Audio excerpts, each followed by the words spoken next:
बिस्मिल्लाहिर्रहमानिर्रहीम। Dear student, आज हम बात करते हैं आयनिक कंपाउंड के बारे में। सबसे पहले हम डिफ़ाइन करेंगे कि आयनिक कंपाउंड होते क्या हैं, कौन सा बॉन्ड इनके अंदर पाया जाता है, और फिर हम इसके बाद डिस्कस करेंगे properties of ionic compound. Ionic compound वो कंपाउंड होते हैं जिनके दरमियान आयनिक बॉन्ड पाया जाता है। The compound which are form by the ions, जिस तरह सोडियम क्लोराइड है Na पॉजिटिव और Cl नेगेटिव से मिलकर बना है। सोडियम फ्लोराइड है, सोडियम पॉजिटिव और फ्लोराइड नेगेटिव से मिलकर बना है। इस तरह अमोनियम नाइट्रेट, अमोनियम पॉजिटिव और नाइट्रेट नेगेटिव से मिलकर बना है। So those compound which are form between the oppositely charge ions are called ionic compound. These compounds are formed by the complete transfer of electron from one atom to another। तो simple हम ये कह सकते हैं कि वो compound जिसके दरमियान आयनिक बॉन्ड पाया जाता है उनको हम आयनिक कंपाउंड कहते हैं। इसमें वो ये कह रहे हैं कि आयनिक कंपाउंड जो है वो पानी के अंदर पोलर सॉल्वेंट के अंदर सॉल्युबल है। ये क्यों सॉल्युबल है ये हम थोड़ी देर बाद इसको हम एक्सप्लेन करेंगे कि आयनिक कंपाउंड पानी के अंदर क्यों सॉल्युबल हो जाते हैं या पोलर सॉल्वेंट के अंदर क्यों हल हो जाते हैं। तो जिस तरह आप जानते हो कि जो आयनिक कंपाउंड है उनकी फिक्स शेप होती है, they have solid crystalline shape. जिस तरह आपके सामने ये क्यूबिक शेप है NaCl की, तो NaCl के अंदर क्या होते हैं, Na पॉजिटिव और Cl नेगेटिव आयन होते हैं। आप जानते हैं कि जब दो अपोजिट चार्ज एटम्स हों तो उनके दरमियान strong electrostatic forces of attraction हो जाती हैं। इलेक्ट्रोस्टैटिक फोर्सेस ये होती हैं कि जो दो अपोजिट चार्ज आयंस के दरमियान होते हैं, यानी पॉजिटिव और नेगेटिव के दरमियान जो अट्रैक्शन होती है उनको हम इलेक्ट्रोस्टैटिक फोर्सेस ऑफ अट्रैक्शन कहते हैं।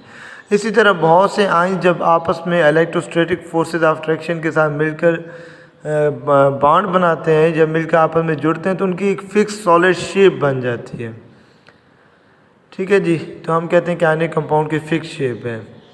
फिर ये है कि जब इस आयनिक कंपाउंड को हम अलहदा करते हैं, डिज़ाल्व करते हैं वाटर के अंदर, तो इसके पॉजिटिव आयन्स अलहदा हो जाते हैं और नेगेटिव आयन्स जो हैं वो अलहदा हो जाते हैं।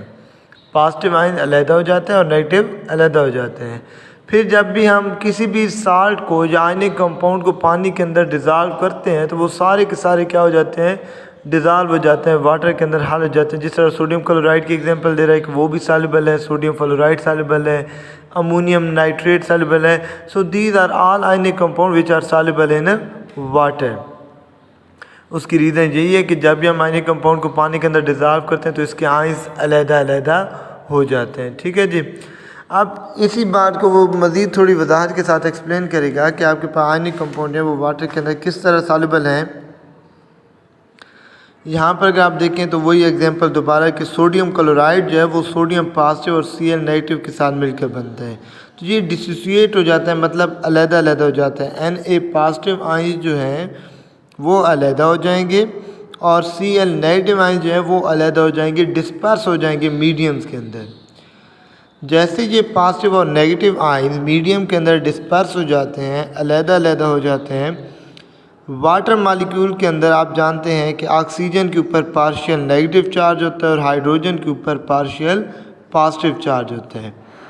तो जो आपके पास पार्शियल पॉजिटिव चार्ज होगा उसके इर्द गिर्द क्लोराइड नेगेटिव आयन जमा हो जाएंगे, और जो आपके पास होगा ऑक्सीजन उसके इर्द गिर्द क्या चीज़, सोडियम पॉजिटिव आयन जो हैं वो इकट्ठे हो जाएंगे। इस तरह जो आपके पास पॉजिटिव आयन होते हैं उसको ऑक्सीजन घेर लेते हैं और जो आपके पास नेगेटिव आयन्स होते हैं उसको हाइड्रोजन घेर लेते हैं। इस प्रोसेस को हम नाम देते हैं सॉल्वेशन का नाम देते हैं। और जब ये आयन्स अलहदा अलहदा हो जाते हैं तो ये क्या हो जाते हैं, वाटर के अंदर डिज़ाल्व हो जाते हैं। दूसरी बात ये कि जब भी पानी के अंदर ये डिज़ाल्व होते हैं तो इनके कंपोनेंट जो होते हैं वो अलहदा अलहदा हो जाते हैं, मतलब सोडियम जो है वो अलहदा रहते हैं, क्लोराइड आयन अलहदा रहते हैं।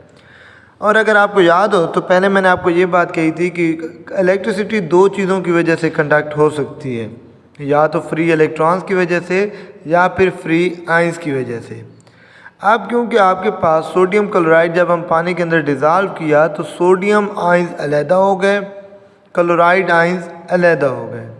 ठीक है जी, सोडियम आयंस अलहदा हो गए, क्लोराइड आयंस अलहदा हो गए, तो हम ये कह सकते हैं कि जो आयंस हैं वो आपके पास क्या है, फ्री आयंस हैं।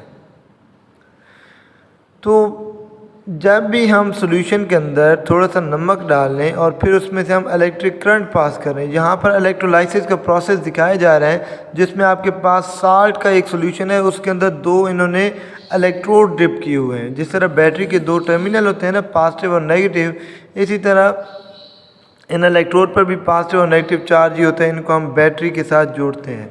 जब बैटरी के साथ जोड़ते हैं तो इस सॉल्यूशन में से भी कंडक्ट पास होता है। इससे ये पता चलता है कि इलेक्ट्रिसिटी जो है वो कंडक्ट हो रही है।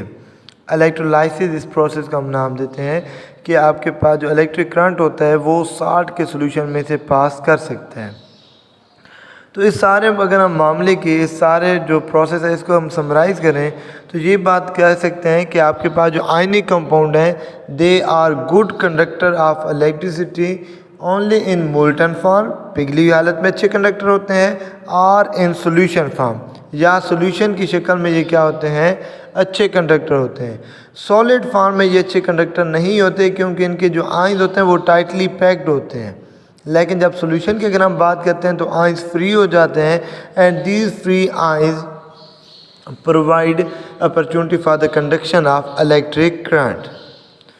ठीक है जी, तो आज हम आयनिक कंपाउंड की जो हमने प्रॉपर्टीज़ को डिस्कस किया उन्हीं को हम समराइज़ कर लेते हैं।